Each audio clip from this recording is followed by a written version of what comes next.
सारथी एक बात तो बताओ, सुदर्शन चक्र श्री कृष्ण को बहुत प्रिय है, तुमने भी अपने हाथ में पहना है।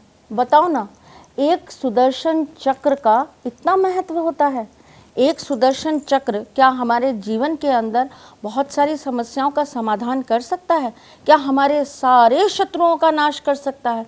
और एक बात बताओ, और ऐसी कौन सी बात बार्बिक ने बता दी थी जिससे खुश होकर श्री कृष्ण ने उन्हें अपना ही अवतार बना दिया?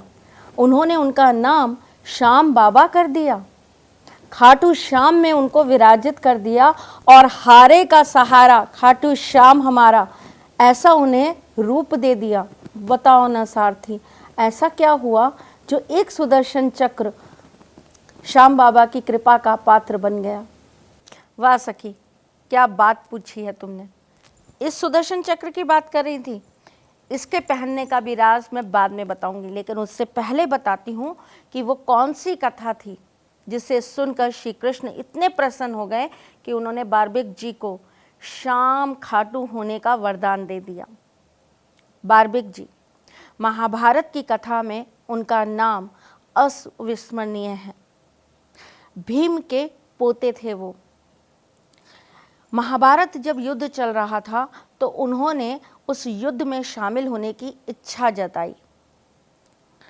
जब उनकी ये इच्छा उनकी दादी यानी कि हिडम्बना जी ने सुनी तो वो डर गईं, क्योंकि उन्हें पता था कि बार्बिक जी जिसकी तरफ से भी खड़े हो जाएंगे वो हारता हारता जीत जाएगा। उन्होंने अपने बेटे से वचन लिया और ये कहा कि जाओ युद्ध देखो, लेकिन सोच समझ कर साथ देना। महाभारत का युद्ध देखने की मंशा लेकर बार्बिक जी कुरुक्षेत्र की तरफ बढ़ते चले गए। इस बात की खबर जब श्री कृष्ण को हुई तो उन्होंने तुरंत अपना रूप बदला और वो बार्बिक जी के सामने चले गए। ब्राह्मण वेश में जाकर उन्होंने उनसे शीश मांगा दान में। बार्बिक जी ने अंदर ही अंदर ये पहचान लिया कि ये कोई मनुष्य या ये कोई साधारण ब्राह्मण नहीं है। उन्होंने निवेदन किया कि आप अपने असली रूप में मेरे सामने आइए। श्री कृष्ण जब उनके सामने अपने असली रूप में आए तो उन्होंने खुशी खुशी उन्हें अपना शीश दान कर दिया, पर उनसे एक इच्छा जाहिर की कि मैं महाभारत का युद्ध देखना चाहता हूँ। उन्होंने उनकी इच्छा पूरी करने के लिए उन्हें एक पेड़ पे सबसे ऊंची टहनी पर टांग दिया और कहा कि यहाँ से आप महाभारत का युद्ध पूर्ण तरीके से देख पाएंगे। इसी कथा में एक और कथा है जिससे ये पता चलता है कि श्री कृष्ण के अंतिम दिनों के उनके प्राण निकलने का कारण भी कहीं ना कहीं बार्बिक जी का एक तीर बना था। वो मैं आपको फिर कभी बताऊंगी, लेकिन आज मैं आपको सुदर्शन चक्र की क्रिया बता रही हूँ। उसके बाद क्या हुआ? उसके बाद महाभारत का युद्ध पांडव जीत गए, और जब युद्ध समाप्त हो गया तो उसके बाद पांडवों के अंदर एक अजीब सा ईगो आ गया, एक अजीब सा अभिमान आ गया।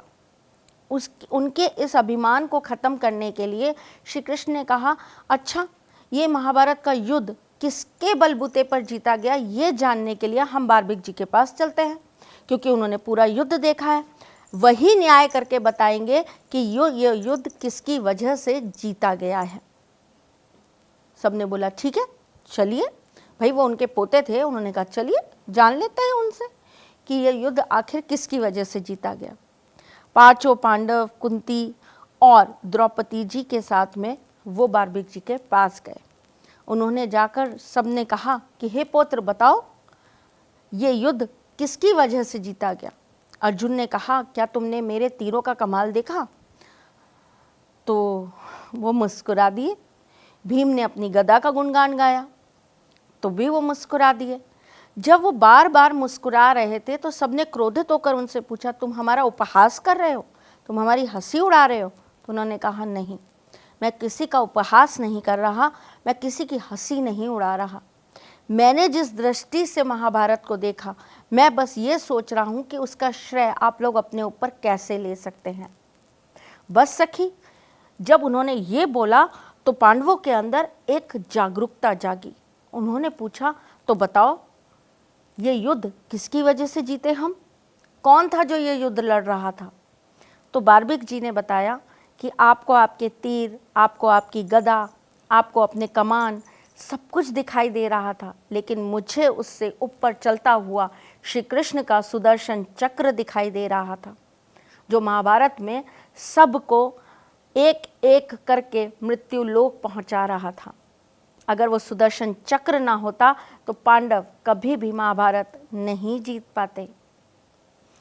बार्बिक जी की ये बात सुनकर पांडवों का सिर झुक गया और उन्होंने शत शत नमन करके कहा कि हमें माफ़ कर दीजिए हे प्रभु, हम अपने ऊपर इसका श्रेय ले रहे थे, जबकि महाभारत जीतने का तो पूरा श्रेय आप ही के ऊपर जाता है। इस बात से प्रसन्न होकर श्री कृष्ण ने उन्हें वरदान दिया कि आज के बाद तुम मेरे नाम से जाने जाओगे और तुम खाटू धाम में खाटू श्याम बाबा के नाम से हर हारे का सहारा बन जाओगे। जो भी तुम्हारे दर पर हार कर आएगा, अपनी परेशानी लेकर आएगा, वो तुम्हारा आशीर्वाद पाकर जीत कर चला जाएगा। तो ये था उनके सुदर्शन चक्र का कमाल। और वही सुदर्शन चक्र हर इंसान के जीवन में कैसे उनकी समस्याओं को काट सकता है, ये आज मैं बताऊंगी। तो आपको आपके सवाल का जवाब मिला सखी?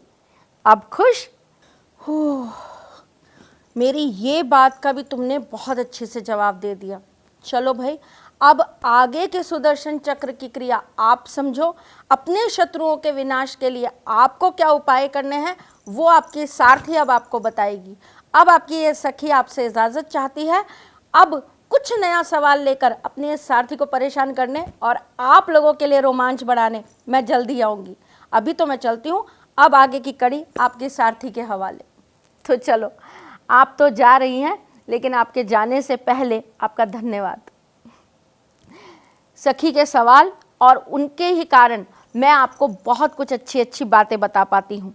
तो चलिए, आज सुदर्शन चक्र की कुछ क्रियाएं आपको भी बता देती हूँ। मैंने ये सुदर्शन चक्र हाथ में क्यों पहना है? चांदी का सुदर्शन चक्र हाथ में पहनने से इंसान की बड़ी से बड़ी नेगेटिविटी दूर हो जाती है। अगर आप ठाकुर जी के ऊपर एकादशी के दिन या जन्माष्टमी के दिन सुदर्शन चक्र चढ़ा देते हैं तो इससे आपके जीवन में आए कष्ट दूर हो जाते हैं। और अगर आपके ऊपर किसी ने तंत्र मंत्र किया होता है तो उससे भी आप निजात पा जाते हैं। एक सुदर्शन क्रिया होती है जो किसी विद्वान पंडित से अगर आप कराते हैं तो आप बड़े से बड़े शत्रु से अपने आप को बचा सकते हैं और आप बड़े से बड़े शत्रु को परास्त कर सकते हैं। सुदर्शन क्रिया से आप जेल, मुकदमा, कोर्ट कचहरी, इन सब चीज़ों से भी निजात पा सकते हैं। कितना भी बड़ा कोई केस आप पर क्यों ना चल रहा हो, लेकिन अगर आप ये क्रिया कराते हैं तो इससे आपके जीवन की बहुत बड़ी समस्या दूर हो जाती है।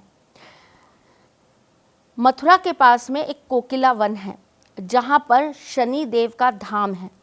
शनि देव को श्री कृष्ण जी के द्वारा एक विशेष आशीर्वाद प्राप्त है। क्या आप ये जानते हैं कि श्री कृष्ण के विशेष आशीर्वाद से ही शनि जी को कृष्ण दास भी कहा जाता है। शनि देव श्री कृष्ण की बहुत असीम पूजा पाठ करके अपनी शक्तियों को बढ़ाने का कार्य करते थे और आज भी करते होंगे, हमें नहीं पता, लेकिन जो हमें शास्त्र बताते हैं वो मैं आपको बता रही हूँ। श्री कृष्ण की विशेष अनुकंपा पाने के लिए उनके सुदर्शन चक्र को हमेशा आपको अपने घर में एक पीले कपड़े में बांधकर रखना चाहिए। आप अपनी फैक्ट्रीज़, आप अपने ऑफिस, जहाँ पर आपके कॉम्पिटिटर्स बहुत हैं, जहाँ पर आपसे जलने वाले लोग बहुत हैं, आपकी दुकान जहाँ पर लोग आप पे हमेशा नज़र लगा के रखते हैं, आपके लिए हमेशा कुछ नया नेगेटिव करने की कोशिश करते रहते हैं, आपके साथ भी अगर ये सब होता है तो आप अपनी फैक्ट्री में, अपने ऑफिस में या फिर अपनी दुकान में एक चांदी का सुदर्शन चक्र ज़रूर अपने मुख्य द्वार के पास लगा कर रखिए। दुकान के अंदर घुसते ही सामने लगा हो, ऐसा आप ज़रूर करिए। ऐसा करने से किसी भी तरह का कोई भी शत्रु आपका कुछ भी नहीं बिगाड़ पाता। अगर आपको बहुत ज़्यादा दिक्कतें होती हैं तो शनिवार के दिन आप एक लोहे का सुदर्शन चक्र बनाकर ज़रूर पीपल के पेड़ के नीचे चढ़ा कर आइए। ऐसा करने से भी आपको श्री हरि विष्णु जी की विशेष कृपा प्राप्त होती है और बड़े से बड़े शत्रु से आपको निजात मिलती है। अगर आपको पता है कि आपका शत्रु कौन है तो आप ये भी कर सकते हैं कि उसी लोहे के सुदर्शन चक्र के ऊपर आप अपने शत्रु का नाम लिखवा कर वहाँ पर छोड़कर आ सकते हैं। तो आपका शत्रु धीरे धीरे करके शांत हो जाएगा और आपके जीवन में आप शत्रु मुक्त हो जाएंगे। है ना, बहुत छोटी सी लेकिन बहुत रोचक जानकारी। चलिए चलते चलते दे देती हूँ आपको आज का वास्तु ऑफ द डे।